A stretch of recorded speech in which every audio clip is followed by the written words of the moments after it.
Yes guys, welcome. It's great to have you here, and today we are starting with the first video about the BMW E regarding the topic of polishing with a machine.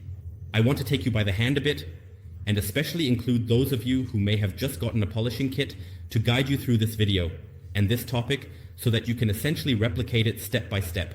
You can also take this video as a guide on how to approach a vehicle, a used vehicle, or generally any vehicle when you want to polish for the first time. That's why this video exists. I try to explain as much as possible, but I still keep it short and compact as much as I can so that we can quickly get to polishing, achieve results fast, and you can easily replicate this in no time without any problems to reach the maximum, have fun, and here we actually have everything you need for it. I brought a colorful mix of products. Here on the side, you can also see my laundry bag with washed polishing pads as a reserve. But you have a polishing machine at home, in this case the Pro Max SOS EOS. Don't worry, the cable is already wide. You can also easily detach the cable from this machine so you can store it better. Very, very nice thing. Then I brought along the two ADBL polishes that we will use today. We have the hard cut variant and the super polish. I think the super polish provides a really good finish. That's why it's a nice two-piece combo for me. I also used this in a recent video. If that isn't online, it will be soon, because we hand polished there and I still have the polishing pads lying around here. And once we worked with the combination of ZviZZer ThermoPads from the new detailing line in orange and the super polish. And we had the cut area here, specifically with the blue pad, which is the cut pad. You can also see it again here on the page, and also see the gradations of blue, red, orange, yellow, and green. Blue, of course, for the absolute cut area, and all of this together with the hard cut. That was back in '75 when we had the hand polishing aid here. We had the clay kit, which I recommended to you. It can always be used as a great combination. And now we have the different variants. Here again, and we can also use the various pads and simply do a test spot with the orange pad and the super polish, because the nice thing is I have left the area like this. This means that we can now use the combination with the machine alongside our hand polished surface, which we will also include in the picture. And now let's take a look at what advantages this brings. You can practically use it the same way if you have Sonax polish or other products. Just choose the corresponding combinations here, medium and finish, and on the blue pad in this example, all hard cut or cut variants that you have in terms of polishes. Essentially, the same procedure. Here we have again the area that we used for the hand polishing process. And there we can see very clearly that we still have a lot of residues on it, and we've also picked up some new spots, which is why we're going to do it this way today. I will use this area right away to make it look nice again. We will conduct our tests here in this area. And that is exactly what I recommend to you. Choose a spot on the vehicle. The hood is a good choice. Find a 30x30, 40x40 or similar square for a test spot. This way, we find out which polishing pad and polish combination we need to achieve the fastest results. And remove as many scratches as possible without unnecessarily sacrificing paint. Of course, you can use the sharpest products right here. This can also work well. It may also be necessary, but we want to test ourselves first. And this is especially an important tip for beginners. First, test yourself and see what is actually needed, because it could be that with the combination we are about to use, we already achieve a great result without having to use any harsh products. That's what it's all about. We now have the narrow area here, which is completely unpolished, and we can compare nicely. I will remove all the sanding marks that we created during hand polishing.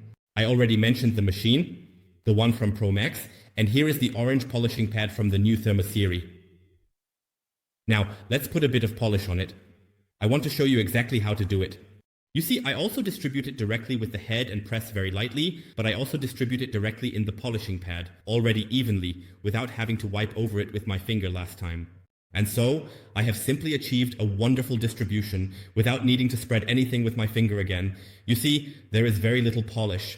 Now, we simply go onto the surface here. Check again that we have a small step in place. I like to use step 2 for distribution. And now we first wet the entire area with polish.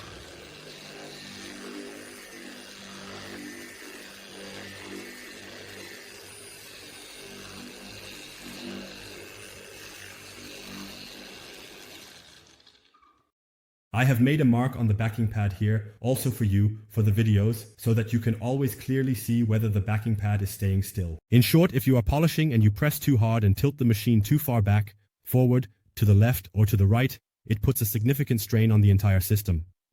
The polishing pad may not rotate smoothly and therefore does not achieve maximum performance. That's why you should make a small mark on it with a marker, highlighter, or whatever you have. You can also do it on the pad, but here with the plates at ChemicalWorkz, they are nice and white and you can simply make 2 markings on them. Pay attention now when I polish U-sand, whether they are visible or if they are always nicely in rotation, because that's what it's all about. It's a free running machine, as you can see here. Essentially, only the lifting motion is driven, which causes the pad to start rotating.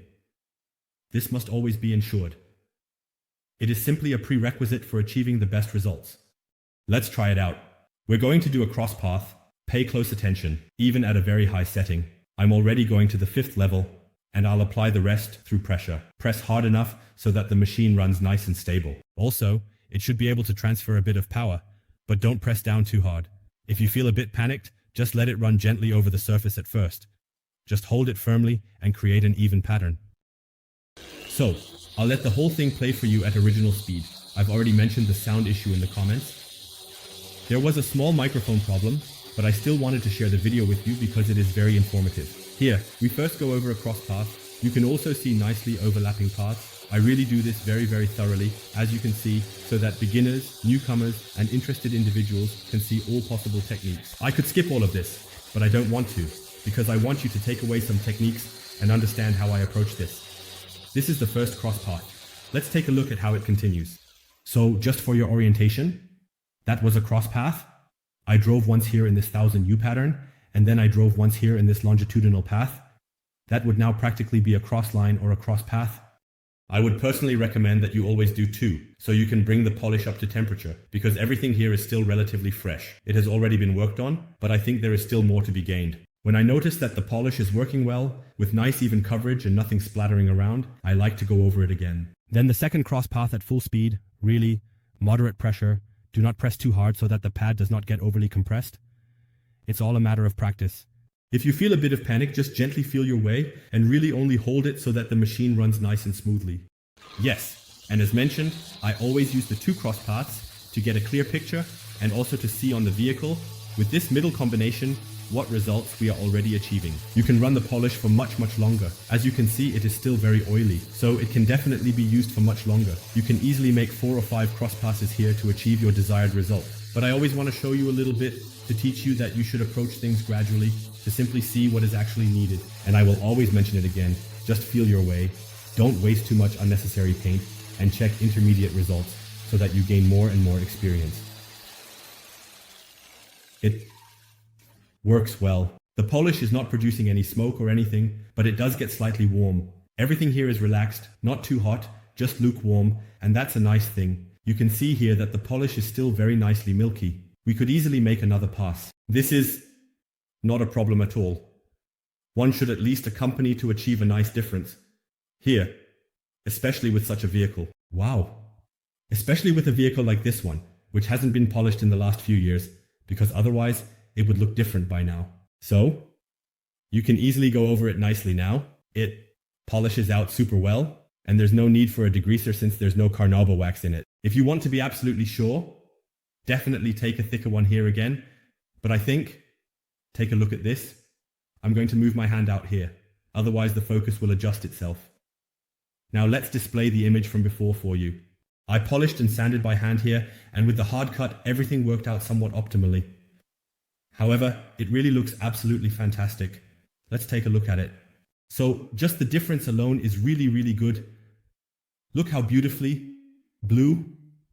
This paint from 1900, I think even 96. I always said 97. From 1996 is... These are partially 27, 28 years old. And now here on the other side, where we haven't polished, it is not polished at all. And here we have polished by hand. It's already okay. But be honest, would you be satisfied with it here now? I don't think so. You want it to look like this, right? And now remember my words. We have now used medium pad and medium polish. Nothing with heavy cut.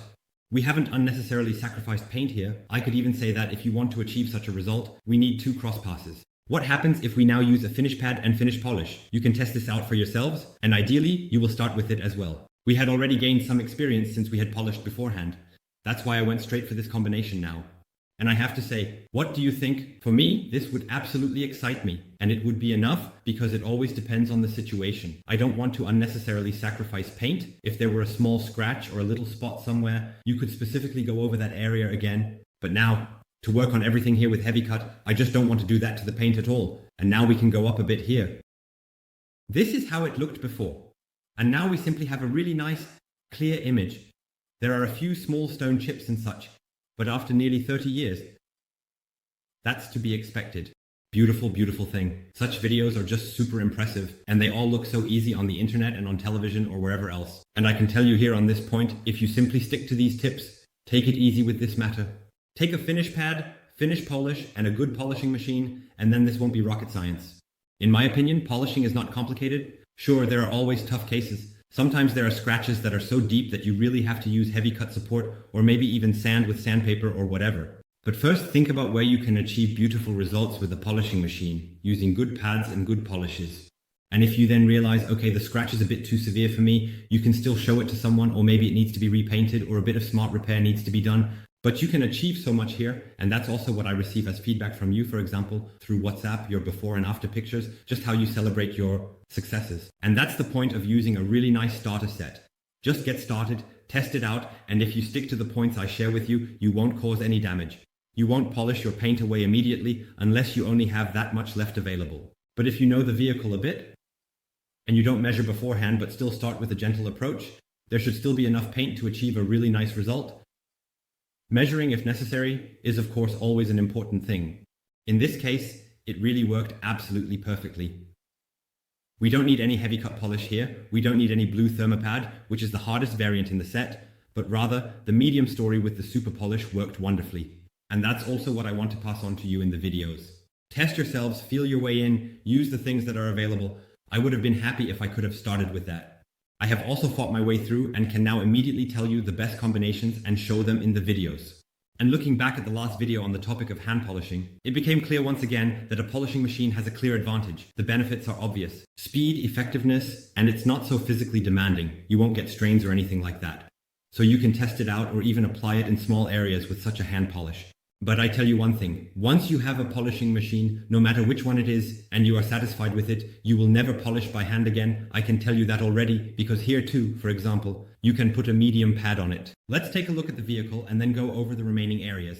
I will give you a few tips and tricks again, but you have seen how simple and quick it works, and that it can be done at home as well. Until then, you're Sebastian. Go for it, because questions are always welcome. And for me, it's now continuing here with the next parts, because we have now driven our test board. And now it's just a matter of diligence, and I'll take you along in the next videos. In the year 2001, the city of Charlotte, known for its vibrant culture and rapidly growing economy, experienced significant development. This period marked a pivotal time in its history, with numerous advancements in infrastructure and community projects that